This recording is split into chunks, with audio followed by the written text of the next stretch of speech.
नमस्कार, मैं जितेंद्र गुप्ता। आप देख रहे हैं स्टार सिटी न्यूज़। मैं इस वक्त मौजूद हूँ विकासपुरी विधानसभा के हस्ताल वार्ड में। हमारे साथ मंडल उपाध्यक्ष हैं सुरेश भानु जी, इस वक्त हमारे साथ मौजूद हैं।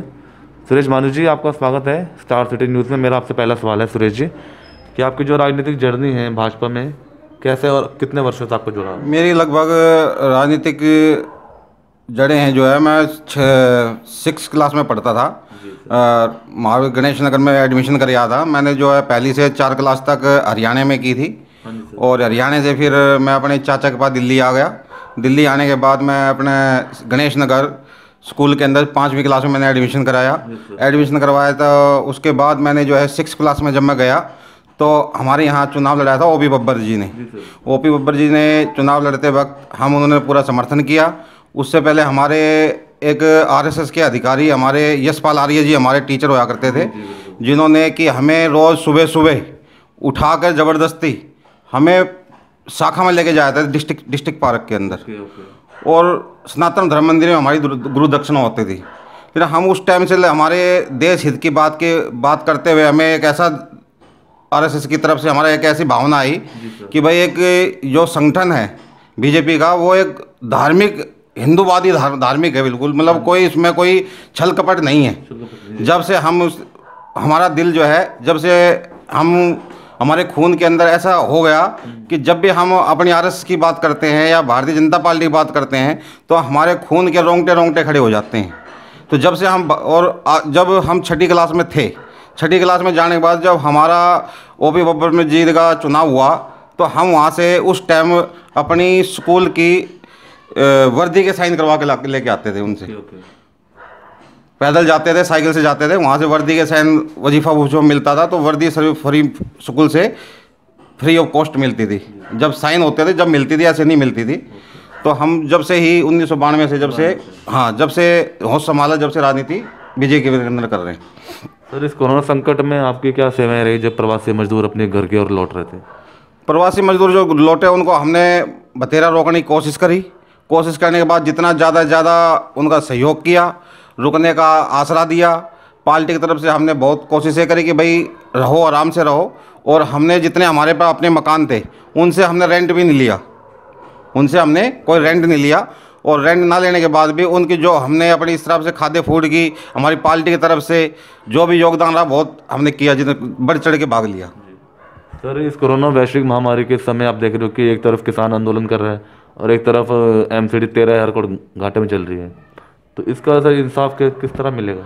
ये इंसाफ ये जो है, जो 13,000 करोड़ का जो मामला है, ये एक राजनीतिक मुद्दा है। ये 13,000 करोड़ रुपए को रोकने के बाद एमसीडी के कस्टमरों की, एमसीडी के कर्मचारियों की तनख्वाह ना जाए, तनख्वाह नहीं जाएगा तो नीचे का लोग चरमराएंगे तो एमसीडी को हल्ला बोल करेंगे, हल्ला बोल करके काम की सफाई नहीं होगी, काम सफाई नहीं होगा तो व्यवस्था नीचे की खराब हो जाएगी। इसलिए राजनीतिक पॉलिटिशियन है केजरीवाल की। तो किसान आंदोलन भी चल रहा है। और किसान आंदोलन का ये है कि वहाँ किसान कोई नहीं है। मेरे पिताजी भी किसान हैं, मैं भी किसान हूँ। आज भी मेरी खेती बाड़ी हरियाणा में खड़ी है।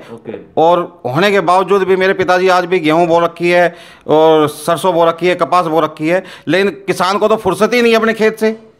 मतलब कई किसानों की मृत्यु हो चुकी है सिंधु बॉर्डर में। सिंधु वो एक हो सकता है किसी को अटैक आ गया हो या पहले से कोई बीमार रहा हो, कोई ये तो है नहीं हम मरने के लिए वहाँ जा रहे हैं, या किसी ने उनको मारा है। वो हादसा किसी भी टाइम किसी को अटैक भी आ सकता है। तो उनकी मांगे पूरी होनी चाहिए सर, जो उनकी मांगे जायज़ है, लेकिन मांगों के अंदर बताए तो सही ना कि हमारी ये मांग है। अगर मांग नहीं मांग रहे तो मांग ये बताइए ना दिक्कत कहाँ पे है। एमएसपी के लोग कह रहे थे, एमएसपी मतलब एनएफसी कह रहे हैं अगर कोई किसान को कहीं परेशानी है वो अपनी बात रखे, पक्ष रखे। भाई वो तो एक ही मुद्दा ले रहे हैं कि भाई कानून उल्टा लो। अरे उल्टे में परेशानी क्या है उसके अंदर?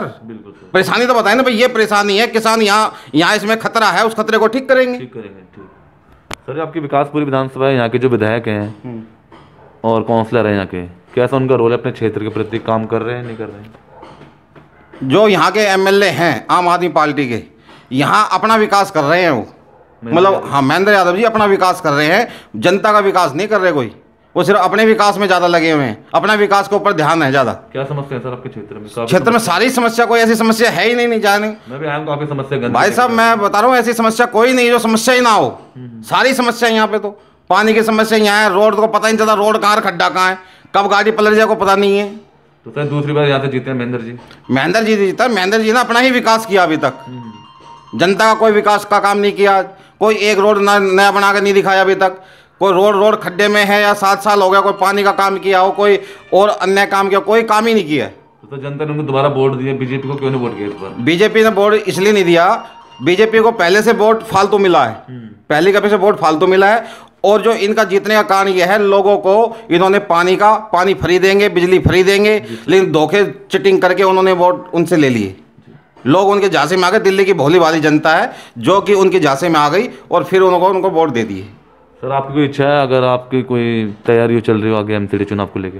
नहीं, पार्टी की तैयारी है या नहीं है, हम अपने कार्यकर्ता के रूप में काम कर रहे हैं। पार्टी अगर हमें करेगी तो हम पीछे हटने वाले भी नहीं हैं। हम सिपाही हैं पार्टी के। पार्टी अगर हमें कुछ कहेगी भाई आप ये काम करो या आपको चुनाव लड़ना है या जो कुछ तैयारी करेगी, हम जैसी आज्ञा देगी हम करने के लिए हर तरह से तैयार है। तो जनता के बीच में आपको किस प्रकार का जनसंपर्क है? इतनी समस्याएं बनी हैं। समस्या ये, हम डोर टू डोर जाते हैं, गलियों के अंदर घूमते हैं, लोग हमें कहते हैं, लेकिन हम मजबूर हैं। क्यों मजबूर? इसलिए हैं, हमारा कोई निगम पार्षद नहीं है, हमारे पास कोई हमारा एमएलए नहीं है, हमारा एमपी है। एमपी के कोटे में यहाँ सब कुछ ये काम आता नहीं है, क्योंकि हमने एमपी से बात रखी कई बार कि जी ऐसे कर दो वैसे कर दो। एमपी कहता है जी मेरे, आप ये समझो कि हमारे कोटे में क्या क्या आता है। हमारे कोटे में कुछ भी नहीं आ रहा। एमएलए इनका है, निगम पार्षद इनका है, लेकिन इसकी वजह से हमारा कोई भी हमारा काम हो नहीं पाता। अगर हमको कोशिश करते भी हैं तो वो काम रुकवा देते हैं। सर इस बार क्या लगता है, दिल्ली एमसीडी चुनाव में चौथी बार आ रही है एमसीडी बीजेपी में? बिल्कुल धूम धड़ाके से आएगी, धूम धड़ाके से बिल्कुल आएगी। तो वेतन की सर दिक्कतें हो रही हैं। वेतन की दिक्कत आ रही है, उस समस्या को लोगों के बीच में हम पहुंचा रहे हैं और बता रहे हैं कि कोई घर घर जाकर कि भाई ये समस्या जो है ये खड़ी की है, ये केजरीवाल ने खड़ी कर रखी है। 13,000 करोड़ रुपए किस लिए रोक रखा है? बिल्कुल सर। जबकि शीला सरकार थी, उनका फंड जो 12.5% बनता था हर साल अपना आप ही रिलीज करती थी। ये क्यों नहीं करना? क्यों करने का कारण ये है कि चुनाव सर के ऊपर आने लग रहा है और जब तक नीचे की व्यवस्था खराब कर देंगे लोग हाहाकार मचाएंगे, कूड़े से नाले बेहाल हो जाएंगे। तो जिससे हाल हो जाएंगे लोग कहेंगे वाकई में केजरीवाल या एमसीडी काम नहीं कर रही। सर 2020 काफी संकटों के साथ बीता है, अभी नव वर्ष की शुरुआत हुई है सर, तो आप क्या अपने हस्ताल वार्ड में क्या अपने क्षेत्रवासियों को संदेश देना चाहते हैं?